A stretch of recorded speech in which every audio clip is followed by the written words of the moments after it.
Hello. Hi. Good morning. Thanks to all of you for joining this webinar on natural refrigerants. My name is Gaurav Ali, and I'm the National Sales Manager for Carroll India. Today, I will be presenting a presentation on ammonia because, as you all know, ammonia is a widely used industrial refrigerant in India. And now the global focus being on using natural refrigerants like CO2, propane, even ammonia is a natural refrigerant with almost net zero global warming potential and ozone depletion potential. So I will just share my screen and we'll start the presentation.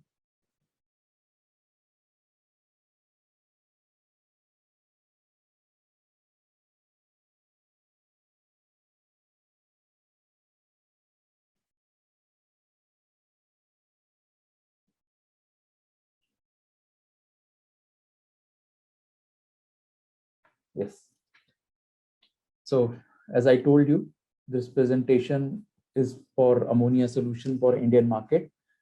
Carroll focus is on high efficiency, environment friendly solutions, starting from our BLDC solutions, electronic expansion valves, PRACs, and also in India, we have a new solution that we are using for ammonia projects where ammonia is being used as a refrigerant.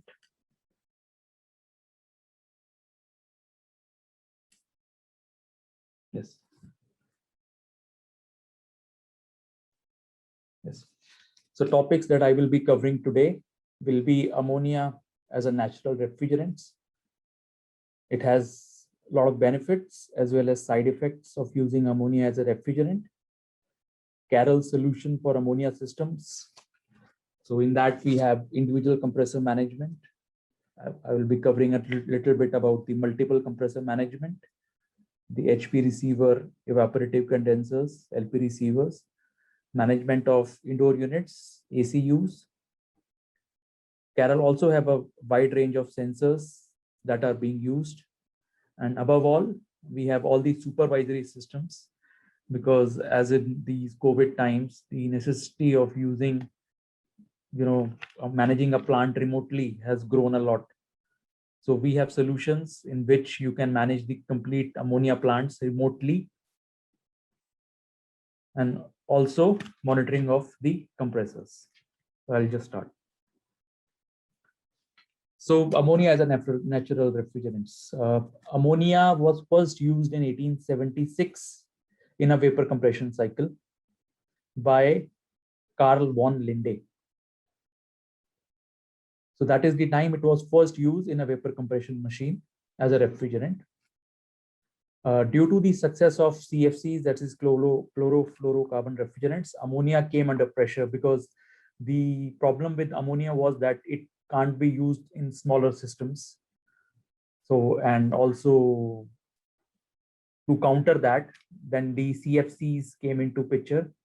But ammonia was again used for large industrial applications, and CFCs were used for domestic applications and smaller applications. Then from 1980 onwards, the harmful effects of CFCs were seen. Primarily at that time, it was the ozone layer depletion, and later on also the global warming potential. Then the search started for low GDP and low ozone ODF refrigerants started. Now a lot of new refrigerants like propane are being used, and also a lot of developments is happening in ammonia as well as CO2, and they are being considered for a lot of applications. Like ammonia was only used for industrial applications. Later also for lower applications, low feed systems, ammonia is being used nowadays. So the benefits of side effects of ammonia, it has both actually. So in terms of energy efficiency, ammonia is one of the most energy efficient refrigerant in both medium and low temperatures. Flooded ammonia systems are almost 15 to 20% more efficient to the DX systems where we use our normal refrigerants like 40422 or 134A. It also has a very good heat transfer ratio. So, all this leads to higher efficiency. So heat transfer is better means that you can design smaller systems, smaller heat exchangers. So that helps you reduce the cost of the project. So the heat transfer properties, of ammonia is much better than a lot of other refrigerants. So you can say the thermodynamic efficiency of, the system is much better to a, freon based system. Now, one more advantage of this is that, for vapor and liquid line, we can use smaller dia pipes compared to other refrigerants. Like in freon, you need to have a larger dia pipes, and also you need to use copper. But in case of ammonia, you can also use MS pipes, mild steel pipes.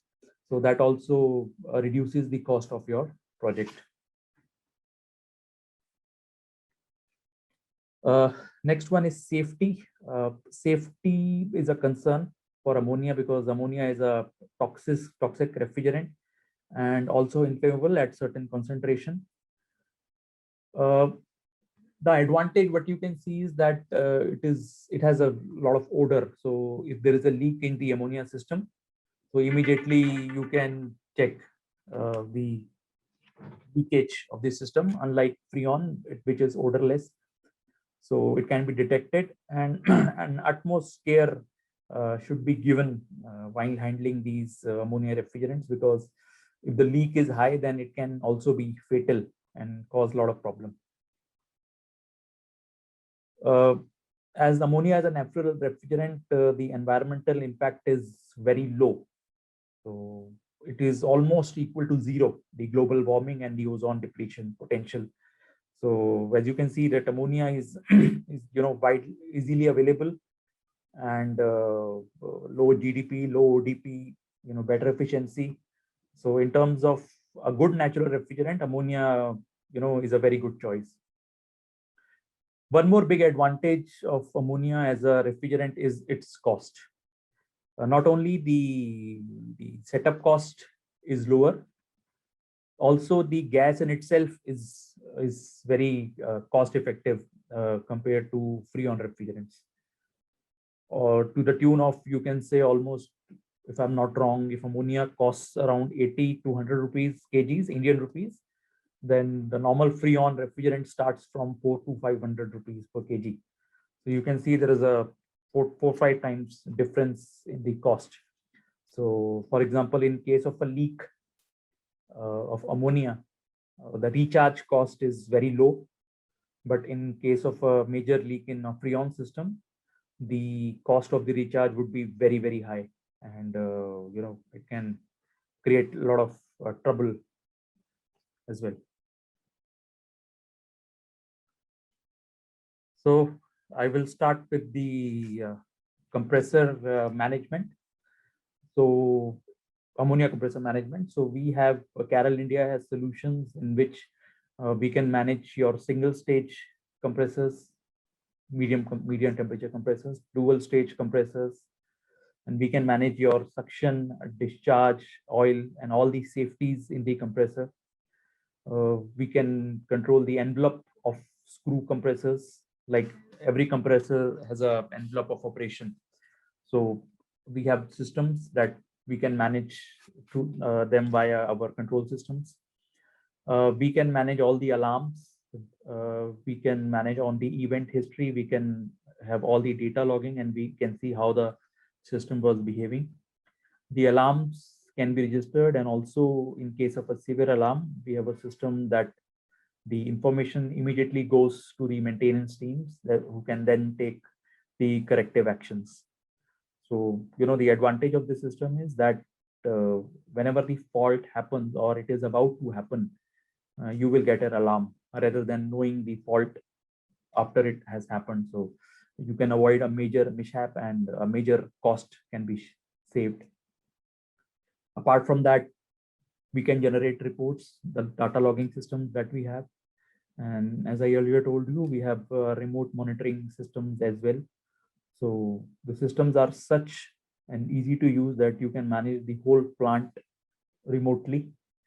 You can see in what room you have what temperature, at what capacity the compressors are operating, and all those conditions can be on your laptop or a smartphone. So in compressor management, we can do all the compressor safeties. We can manage the booster compressors, that is managing 2 to 3 compressors together. Like what used to happen was that the loading and loading based on the load of the system, the loading and loading was done manually, and due to that there were a lot of faults happening, a lot of compressor were getting faulty. So we have algorithm in which we can manage the loading and loading of the compressors based on the suction pressure. So the loading and loading is very smooth and you get the optimum use of your compressors. Then we can do the compressor run time equalization. That means that if you have 3 compressors, you want all of them to work at this same hours, like out of 24 hours, you want each compressors to run for 18 hours. So that time management is possible with our system. Equal loading of compressors is possible with our systems. We can manage alarms, event history, data logging, and we can remotely control them. So in this system, what we do is that we give individual control box for each compressor, which is with our Carol controller and a display and toggle switches and LEDs. So you can exactly see at what suction pressure is going on with the compressor, at what stage the compressor is operating, what is the discharge pressure, how much is the run hour. So everything will be available on the screen, and then you can manage all this. And in case if we also have a manual override, so if the compressors are being operated manually, so this system will maintain all the logs of at what time, at what pressure the loading and loading happened manually. So all that is saved in this system. So this is a schematic layout of a ammonia plant. As you can see, a lot of piping. So you have compressors, right? Then you have HP receivers, evaporative condensers, you have LP receivers. So from there, you go to all the indoor units. You have a lot of valves, like hand expansion valve, liquid valves. So all this can be managed through Carol automation.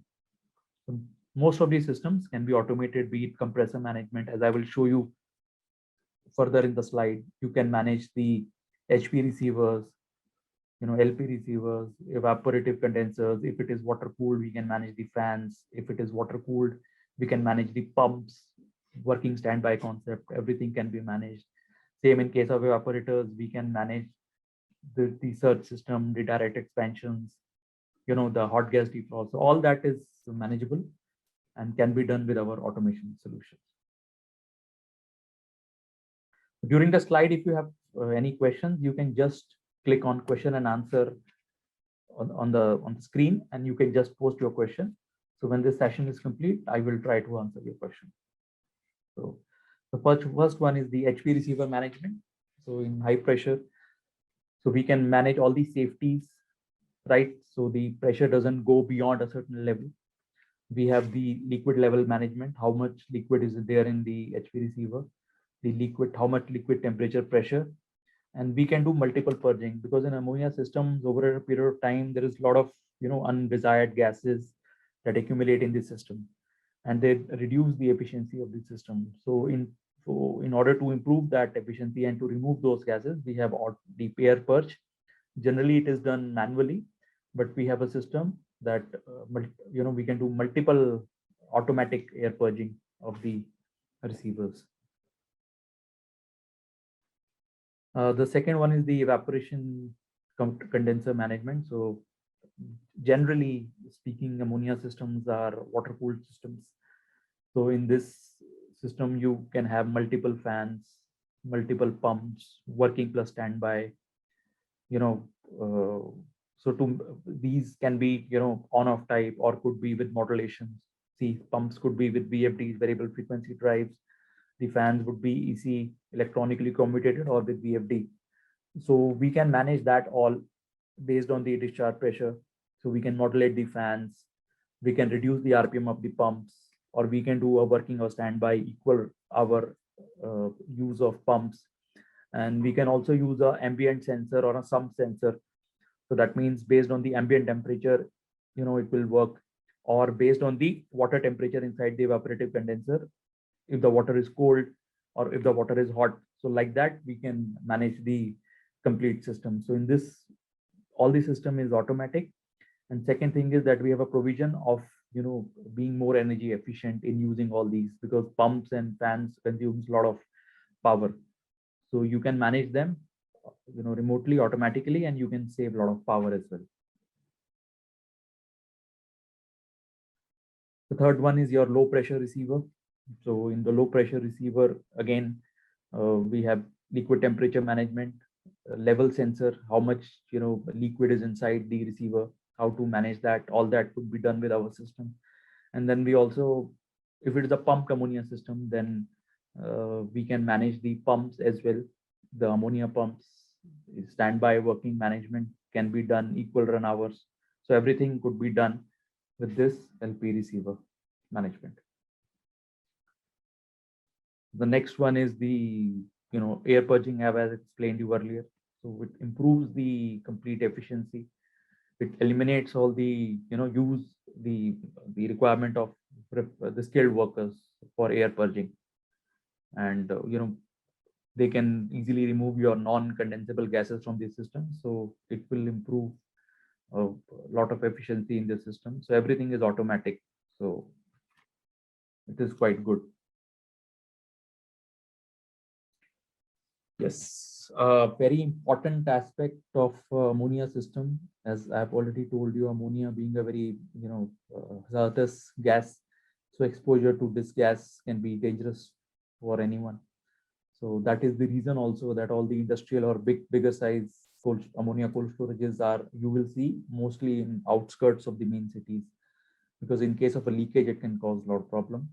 So, but in order to minimize that, we have a range of Carroll leak detectors, and with a very good IP protection. So even, one thing is that you can mount all these leak detectors in the plant room, where you have all the compressors, the evaporative condensers. So that area you can mount, or you can mount them near the pipes, where there are a lot of bends or welding is there. You can mount over those where you see a lot of chance of leakage. And also our leak sensors can work up to -40 degrees. So that means that even in case of a cold storage, where there is a temperature of -30, -35 degrees C, you can mount these leak detectors. So in these leak detectors, what option we have is that we can set different level of leakage indicators, like low, high, very high. We can connect multiple leak detectors together. So for example, if there is a leakage in one part, we can with automatically shut off the valves. We can start the exhaust fans. We can pump down the system. So in that way, we can minimize the leakage and ensure safety of the people who are operating over there. So the minimum detectable concentration is around 5 to 10 ppm, and these the serious irritation starts at 250 or even 200 ppm, and even it goes up, then becomes difficult to breathe. So with this latest range of GLD leak detectors, we can ensure that the complete plant is safe, and all the leaks can be detected at a very early stage. So we can isolate that area, and then we can stop the leakage. But in case of Freon also, we have, as I said, that you can smell the leak of ammonia, but still this will help you in precisely locating the leak. So now we start with the management of ACUs, the indoor units. So in this, in ammonia, mostly we have liquid ammonia pumped inside the evaporators. Unlike the Freon systems, in Freon we have the expansion valves, electronic expansion valves, but in this we have gravity feed systems. So we have, so if the plant room and the evaporators or the rooms are very far, then we use these surge drums. So we have controls to manage the surge drum. We can have the back level control. So for example, if you have different temperature in different rooms, with the back pressure control, we ensures that the compressors get the correct suction pressure. So the whole plant is operating properly. So we can have float sensors inside the surge drum, so we can see the level of liquid ammonia in the systems. And all those things can be easily done with our controls.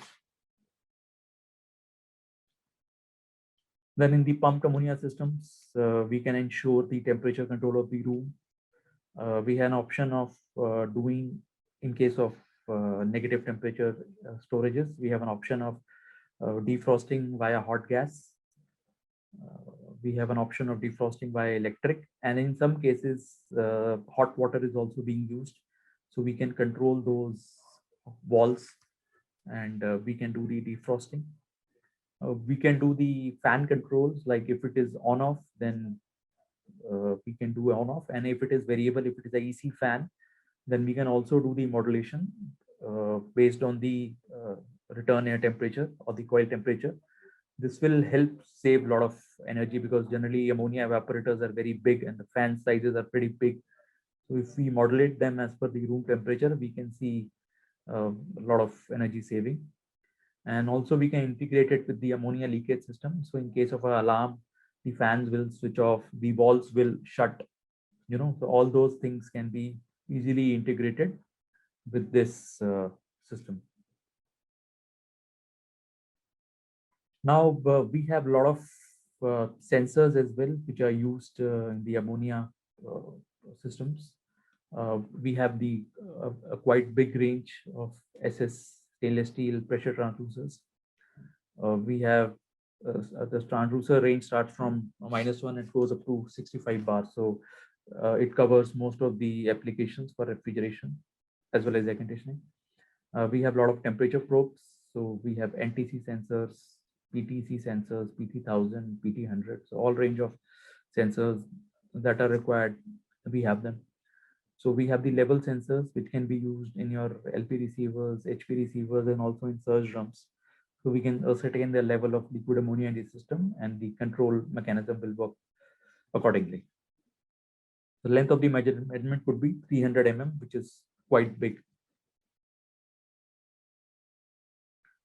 Okay, so the next very important part is that so far I have been talking more about the control side of the whole plant. But a very important aspect, especially due to this COVID times, is the central monitoring system. See, with these control systems, the whole plant will work on its own.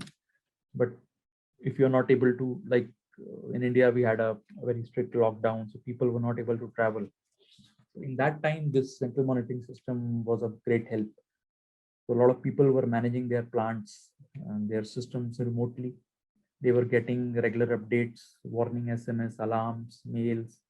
So all could be possible was by the use of central monitoring system. So in this, you can manage your daily operations. It has a complete dashboard system interface. So you can individually go to the, with the dashboard, you can go individually to any of the equipments like indoor units, ACUs, evaporative condensers, compressors. You can check at what state they are working, at what capacity they are working, if there is any fault. So all that could be done. You can generate reports, daily reports of how much is the consumption of the energy, what was the temperature, what was the failure. All could be done remotely. We also have a layout editor, so we can customize your dashboard, so how you want to see the plant, and it will manage all the alarms and event history. So it is of great help. So in Carel, we have a latest range of BOSS and BOSS Mini.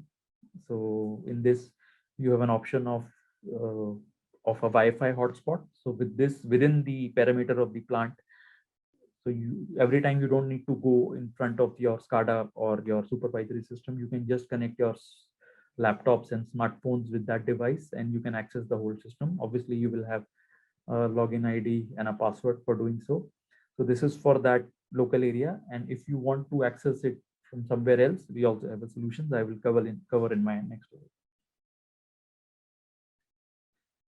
So this is again a new solution of Carol.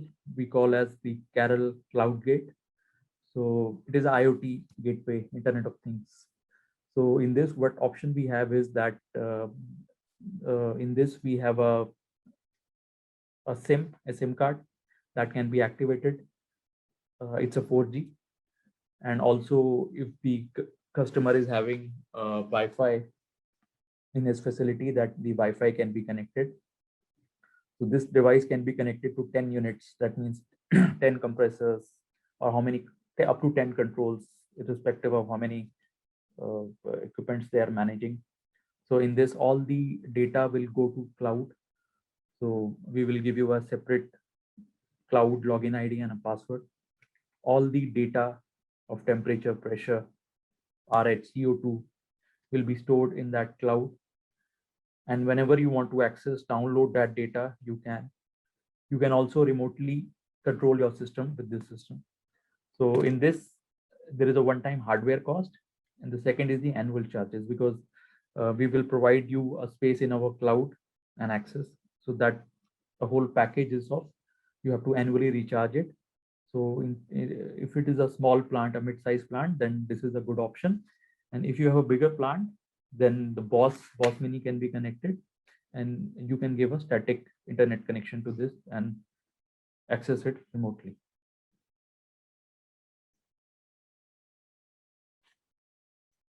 So this is a system architecture. So varied use for OEMs, for installers and end users. So in this, you can access your system remotely, analyze the unit performance. You can have a computer interface, a mobile access, and you can access it. So this is first is your, this is, for example, your project. This is the CloudGate device. So it will transmit all the data via 4G through a cellular network to Carol Cloud Server. And through that cloud server, then all the data can be accessed by all of these individuals.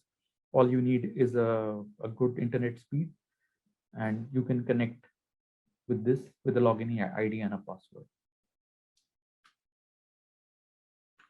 Okay. I think this ends my presentation. And if you have any questions, you can just ask. Okay. Thanks for joining. Bye.